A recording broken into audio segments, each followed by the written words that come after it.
What's going on, y'all? It's J Small Reviews here, back at it again with another video. Little shorter one today, as you guys can see. Usually I don't cover just like one-off announcements. I wait for them to manifest to a hold card. But with such a big announcement being dropped by RBE last night, on top of the fact that it's not going to be going down until May 5th, I thought that it would be a good time. I feel like I can make the exception to talk about this battle. Usually God tier plays get extra coverage, and that is Murda Mook versus Big K, announces the main event for Divide and Conquer 2. A battle that to many is random. You know what I'm saying?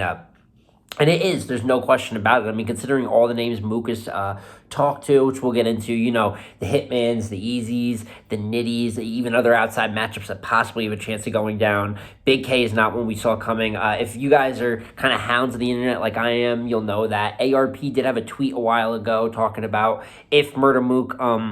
he's a 4-battle deal for Murda Mook, and Big K was one of the names, probably the only time this battle has been mentioned, and obviously, this probably signs that this is not going to be the only battle that we're getting from Mook on RBE if he's taking Big K. At least from what I envision, there's at least a few battles here. So, with all that being said, what I want to do is just talk a little bit. I'm not going to go super in deep into the details and who I have and things of that nature. We're going to let that breathe until more of the card comes out, more for the full predictions. But I do want to talk about, obviously, how I just feel about the battle announcement, why it makes sense, what it does for both sides, some of the narratives that are at play there, and just a little bit of overall thoughts like that. So it should be a quicker little video, but without further ado, let's get into really describing how I feel about the battle. So, in terms of actually the battle itself, stylistically, I think it's dope. I think that what this does, one of the first narratives we'll talk about here is, I say narrative is an overused word in battle rap. There is going to be a few, but there's this thing where God tiers don't battle punchers, right? Commonly we've heard, God tiers, you need more than bars to be the God tier, and there's some truth to that, you know what I mean? And we've heard every reason for a puncher, for the most part, to not get big-time opportunities like this. And I will say K is kind of rounded out his skill set to be more than that. Obviously, he's an elite-level angler now. Comedy is a much bigger part. We know what he does in terms of pure rapping ability. But I think even to this day, most people do view K as, like, a puncher above all. While he is more well-rounded, that is what he is career archetype-wise. And I think it is dope to see a puncher, although it's probably not the puncher that a lot of people expected.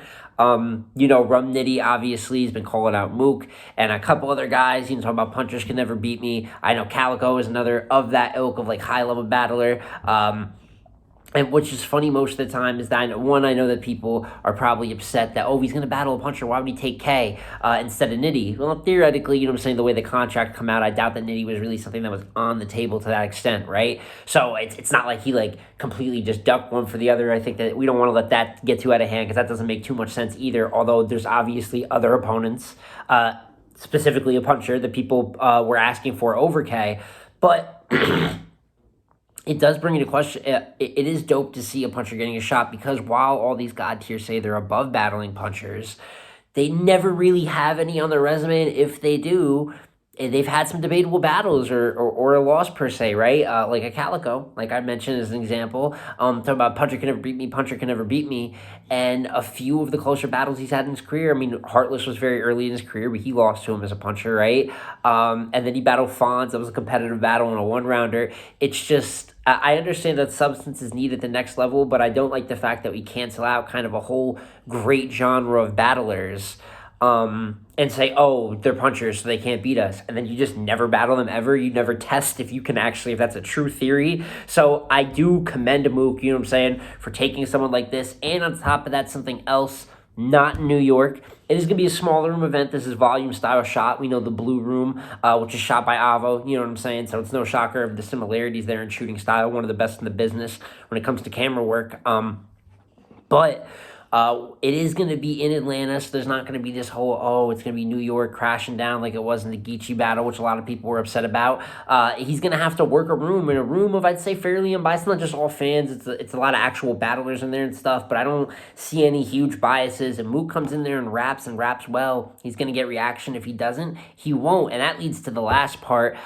Mook has beat people without a backstory, but I think a big overarching part of Mook's career is how great he is at angling, specifically character assassination, and especially in battles like Rock and the second Lux battle, when he has a real personal backstory, that's when he does some of his best work.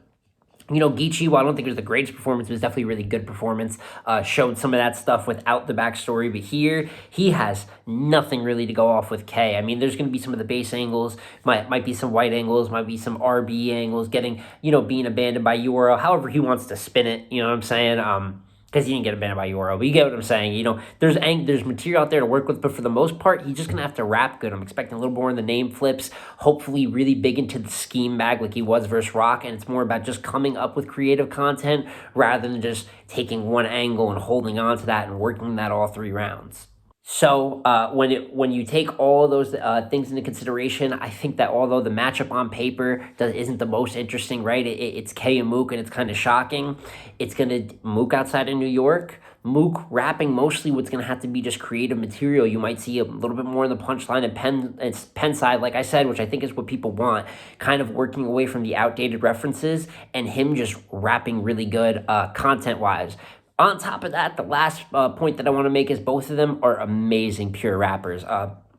Big K, for all the things that can be said, even in the worst parts of his career where he's showing up with those light work rounds, right? Super short rounds, very fillery. He always has great patterns and great flow. It's probably the best attribute of him as a battle rapper. And I don't even really think I have to, you know, question that with Murda Mook. A rapper's rapper to the core, in the foundation of a lot of people's styles and purely how they deliver and the cadence to their material. So we're going to get a lot of great rapping in a small room. And I think that this battle has much higher potential just off face value than a lot of people think. I expect this to be a really good battle, and I think putting it in a small room helps both of these guys and is advantageous to making the footage as best as it possibly can be.